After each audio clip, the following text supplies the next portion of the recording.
بسم اللہ الرحمن الرحیم۔ السلام علیکم۔ آج آپ کے لیے ایک اور سچی کہانی لے کر حاضر ہوئی ہوں۔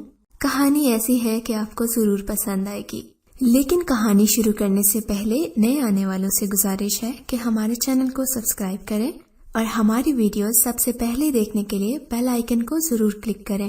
چلیے کہانی شروع کرتے ہیں۔ ہم 2 بہن بھائی تھے۔ ماجد مجھ سے 4 سال بڑا تھا۔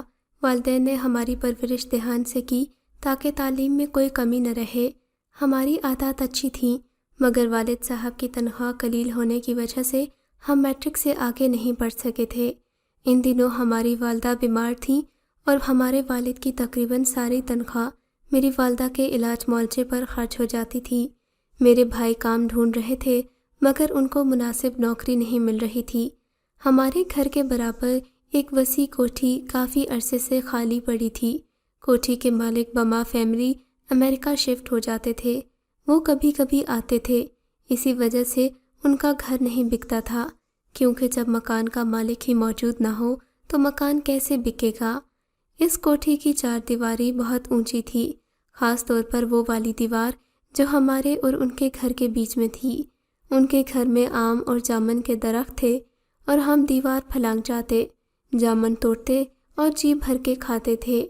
کمال صاحب، جن کی یہ کوٹھی تھی، عرصہ دراز تک پڑوسی رہے تھے۔ پہلے ان کا مکان معمولی سا تھا۔ جب انہیں لگا کہ گھر پرانا ہو گیا ہے تو پرانا گھر توڑ کے نئی کوٹھی تعمیر کر لی تھی۔ کچھ عرصہ اس میں قیام پذیر رہے اور پھر امریکہ چلے گئے۔ ان کو وہاں شفٹ ہوئے 10 سال ہو چکے تھے۔ تب سے یہ کوٹھی کبھی کبھار ہی آباد ہوتی تھی۔ ہم پڑوسی ہونے کے ناطے ہم ان کی جائیداد کی دیکھ بھال کر لیا کرتے تھے، بلکہ ان کے مال و متاع کی حفاظت کرنا فرض سمجھتے تھے۔ اللہ تعالیٰ نے ہمارے پڑوسیوں کو ترقی دی، وہ مالی لحاظ سے خوشحال ہوتے گئے۔ ہمارا گھر معمولی درجے کا بنا ہوا تھا۔ ارد گرد بنگلے اور کوٹھیاں تعمیر ہوتی گئیں اور دیکھتے ہی دیکھتے یہ علاقہ ایک پوش علاقہ بن گیا۔ بالآخر کمال صاحب اپنی ملکیت کو فروخت کرنے میں کامیاب ہو گئے اور یہ ویران گھر آباد ہو گیا۔ اس میں جو لوگ آئے تھے وہ بے حد امن پسند اور شریف تھے۔ ان کے پاس اللہ کا دیا سب کچھ تھا، مگر ان میں غرور نام کی کوئی چیز نہیں تھی۔ انہوں نے کافی روپیہ خرچ کر کے اس رہائش گاہ کو نیا اور خوبصورت بنوا لیا تھا۔ قیمتی فرنیچر نے اس گھر کی خوبصورتی کو مزید بڑھا دیا تھا۔ نئے پڑوسیوں نے ملاقات میں پہل کی۔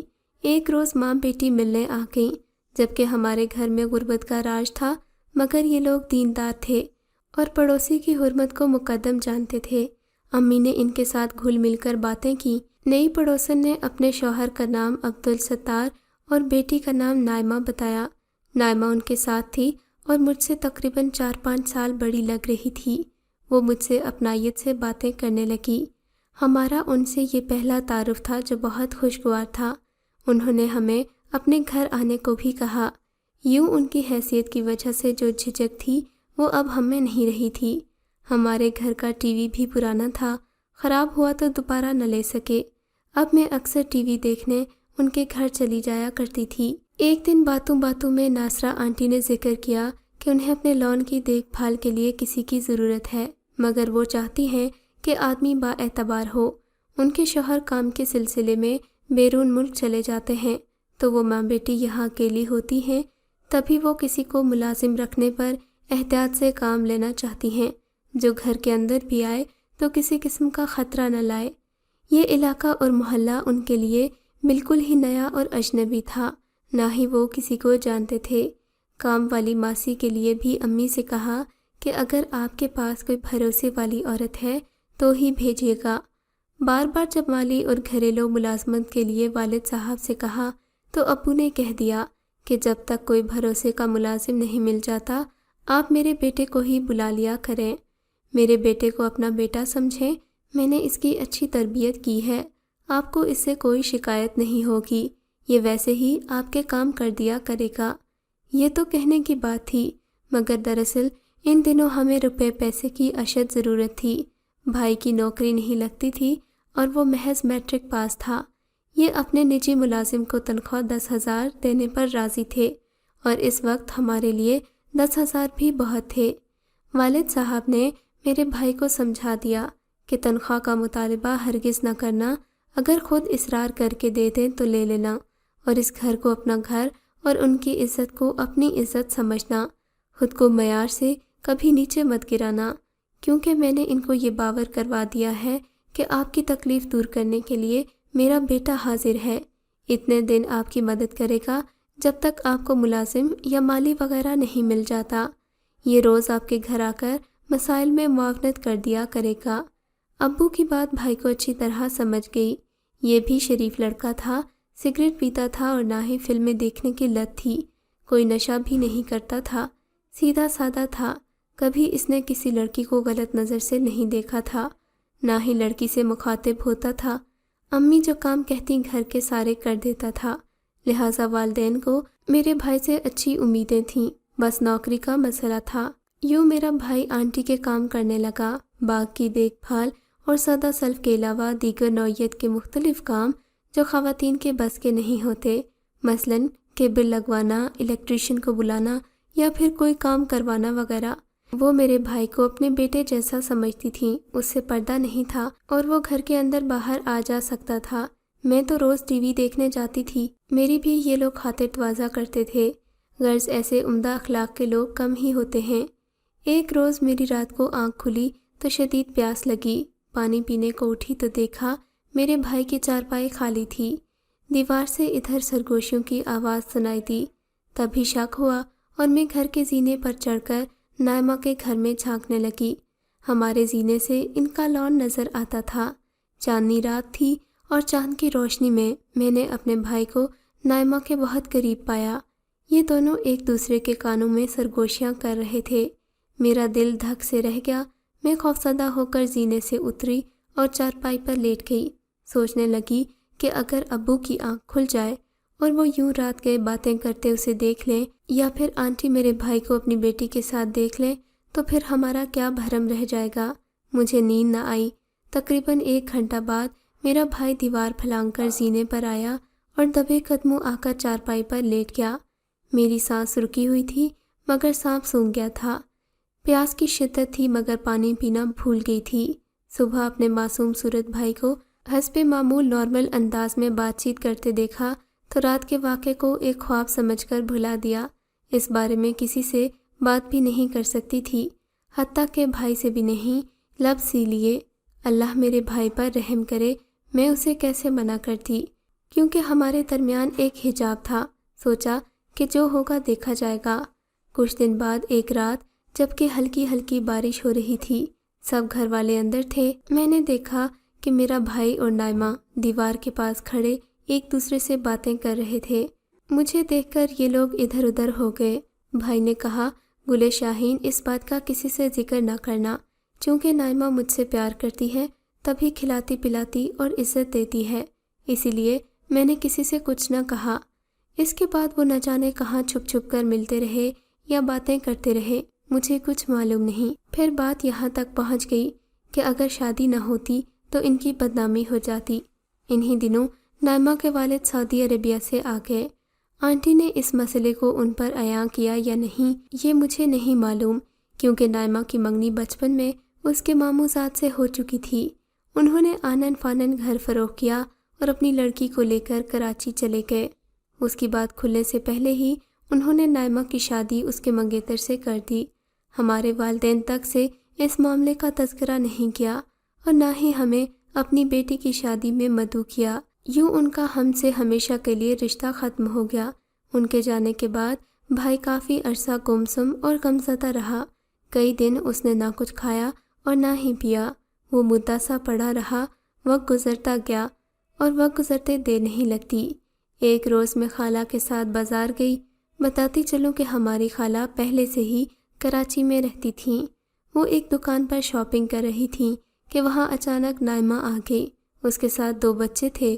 مجھے دیکھ کر اس کی آنکھیں چمک اٹھیں، بولی، تمہارے امی ابو کیسے ہیں؟ میں نے بتایا کہ امی کا انتقال ہو گیا ہے اور بھائی کو ملازمت مل گئی ہے، تبھی ہم ریلوے کوارٹر میں رہتے ہیں۔ اس نے کہا، دیکھو میں نے تم سے ایک بات کہنی ہے، تم جلدی سے سن لو۔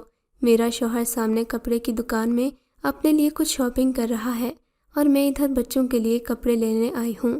میرا بیٹا نعیم تم لوگوں کی امانت ہے، اسے لے جاؤ اور اپنے بھائی سے کہنا کہ قدرت کا تحفہ سمجھ کر رکھ لے۔ میں نے انکار کیا اور اسے بتایا کہ میرے بھائی کی شادی امی ابو نے کہیں اور کر دی ہے، 5 سال ہو چکے ہیں مگر اس کی اولاد نہیں ہے۔ کہنے لگی پھر تو اچھا ہے، نعیم کے روپ میں اسے اولاد مل جائے گی۔ میں نے اس کے بیٹے کا ہاتھ تھامنے سے انکار کر دیا تو اس نے مجھے اپنے بھائی کی قسم دے دی، جلدی جلدی اپنا فون نمبر بھی لکھ دیا۔ اتنے میں خالہ میرے قریب آ گئیں اور ہم دکان سے نکل آ گئے۔ گھر آ کر میں نے بھائی سے اس بات کا ذکر نہیں کیا۔ اس نے مجھ سے فون پر دوبارہ رابطہ کیا۔ جب میں وہاں پہنچی تو وہ پہلے سے موجود تھی۔ اس نے مجھے ملنے کے لیے بلایا تھا۔ آج اس کی بیٹی اس کے ساتھ نہیں تھی مگر وہ بیٹے کو ہمراہ لائی تھی۔ کہنے لگی نعیم کو اپنے بھائی کے پاس لے جاؤ، میں شوہر سے کہوں گی کہ گم ہو گیا ہے۔ میں نے کہا آخر اس کی کیا وجہ ہے؟ تم اپنے بیٹے کو خود سے جدا کیوں کرنا چاہتی ہو؟ کہنے لگی دیکھو، بچے تو اپنے خاندان کی ملکیت ہوتے ہیں، جس گلشن کا پھول ہو اسی گلشن میں اچھا لگتا ہے۔ تم آ کے خود سمجھدار ہو، میں کیا کہوں؟ میں نے کہا بے شک میرے بھائی کی اولاد نہیں ہے مگر بھابھی کسی اور کے بچے کو کیوں کر اپنائیں گی؟ اور یہ بھی سوچئے کہ آپ کا بچہ جب آپ کو یاد کرے گا تو تب کیا ہوگا؟ ضرور یاد کرے گا مگر چند ماہ بعد بھول جائے گا۔ تم اسے سگی پھوپھی جیسا پیار دو گی، اسے تمہارے بھائی کا پیار بھی مل جائے گا اور میری محبت جو ابھی تک اس کے لیے زندہ ہے اسے تسکین ملے گی۔ نعیم کے واسطے میرا تعلق تمہارے بھائی سے جڑا رہے گا۔ اف خدایا، میں لرز گئی۔ میں نے سوچا کیا کوئی عورت محبت میں اس قدر دیوانی ہو سکتی ہے کہ وہ اپنے بچے کو اس محبت کے لیے قربان کر دے، محض اپنے محبوب سے تعلق رکھنے کے لیے؟ ہرگز نہیں، یہ ممکن نہیں ہوگا۔ تبھی میں نے دائمہ سے کہا کہ میں نعیم کو ہرگز نہیں لے جا سکتی۔ جس روز بھابھی میکے گئی ہوں گی تو آپ کو فون کر دوں گی اور پھر اسے گھر لے جاؤں گی۔ تب ہم بھابھی سے بہانہ بھی کر سکتے ہیں کہ ہم نے اس بچے کو گود لے لیا ہے۔ وہ کچھ غیر یقینی کسی کیفیت میں تھی، مایوس سی ہو گئی مگر میں اس کے جذباتی فیصلے کی خاطر کوئی بڑا خطرہ مول نہیں لینا چاہتی تھی۔ ڈبڈبائی آنکھوں سے میں نے نعیم کو خدا حافظ کہا، جس کی شکل میرے بھائی سے مشابہ تھی، تاہم سوچ یہ رکھتی تھی کہ کہیں تعلقات کی تجدید کے لیے یہ نعیمہ کی کوئی چال تو نہیں ہے۔ میں نے گھر آ کر بھائی کو یہ بات نہ بتائی، یہ بھی نہیں کہ میں نعیمہ سے ملی ہوں۔ ایک بہن اپنے بھائی سے یہ بات کیسے کہہ سکتی ہے کہ تمہاری سابقہ محبت کی نشانی، جس کا دنیا کو بھی پتہ نہیں، اب تمہارے حوالے کرنا چاہتی ہے؟ بھلا کیسے میں اپنی بھابھی کی زندگی میں بھونچال لا سکتی تھی، جو میری خالہ زاد بھی تھیں اور میرے بھائی سے بے حد محبت بھی کرتی تھیں؟ میں اپنے بھائی کے بارے میں تو نہیں جانتی، اللہ جانے وہ اپنے دل سے نعیمہ کو بھلا چکے تھے یا پھر وہ پرانا زخم ان کے دل میں ابھی تک تازہ تھا۔ بس خدا بچائے ایسی ملاقاتوں سے جو ماضی میں لغزش کہلاتی ہیں اور پھر انسان کا عیب بن جاتی ہیں۔ دعا کرنی چاہیے کہ اول تو انسان ایسی لغزشوں، ایسی غلطیوں سے دور ہی رہے، اور اگر انسان خطا کا پتلا ہونے کی وجہ سے کوئی غلطی کر بھی لے تو اللہ تعالیٰ اسے معاف کرے۔ نائمہ نے جو کہا تھا اس کی پردہ پوشی بھی میری اللہ کو منظور ہوگی، تبھی تو بدنامی کے گھڑے میں گرنے سے قبل ہی اس کی شادی کی سبیل نکل آئی تھی، اور بھائی سے اس کی شادی کا خیال تو ایک خواب ہی تھا۔ کہاں ہم غریب لوگ اور کہاں وہ رئیس گھرانہ۔ نائمہ آج بھی مجھے یاد آتی ہے۔ اس نے کئی بار اس کے بعد بھی ہم سے رابطہ کرنے کی کوشش کی مگر میں نے اسے باز رکھا۔ پھر جب وہ باز نہ آئی تو میں نے اس کو دھمکی تک دے ڈالی۔ میں نے اسے بتا دیا کہ اگر تم نے زیادہ شور شرابہ کیا اور میرے بھائی اور بھابھی کی زندگی کو برباد کرنے کی کوشش کی تو میں تمہارے شوہر کو تمہارے اس راز سے آگاہ کر دوں گی۔ اسے بھی پتہ چل جائے گا کہ یہ بیٹا تمہارا نہیں بلکہ کسی اور کی محبت کی نشانی ہے، تب تم کسی کو منہ دکھانے کے قابل نہیں رہو گی۔ میری یہ دھمکی کارگر ثابت ہوئی اور نائمہ اپنے ارادے سے باز آ گئی۔ اس نے مجھ سے دوبارہ رابطہ کرنے کی کوشش بھی نہیں کی اور نہ ہی میرے بھائی کی قسمیں دے کر مجھے مجبور کیا کہ میں نعیم کو اپنے گھر لے جاؤں۔ وہ بچہ بہت ہی پیارا اور معصوم تھا۔ میں جانتی تھی کہ یہ میرے بھائی کی اولاد ہے مگر میں آنے والے وقت کا بھی سوچ کر رکھتی تھی۔ میں جانتی تھی کہ کل کو جب بھائی کا بیٹا بڑا ہوگا، اپنی ماں کو ڈھونڈے گا، کہیں نہ کہیں سے اسے اپنی ماں کا پتہ چل ہی جائے گا، تب بنی بنائی زندگی نعیمہ کی بھی خراب ہوگی۔ اور زندگی بھر میرا بھائی بھی بے سکون رہے گا۔ معلوم نہیں میں نے صحیح کیا یا غلط کیا، مگر آج ہماری زندگیوں میں جو سکون باقی ہے وہ شاید برباد ہو چکا ہوتا۔ بھابھی اس گھر سے جا چکی ہوتی اگر میں اپنے بھائی کے سامنے اس کی اولاد کا ذکر کر دیتی یا ہم اسے گھر لانے کی بات کرتے۔ اگر آپ کو یہ کہانی اچھی لگی ہے تو ہماری ویڈیو کو لائک کیجیے اور اس طرح کی مزید کہانیاں سننے کے لیے ہمارے چینل کو ضرور سبسکرائب کریں۔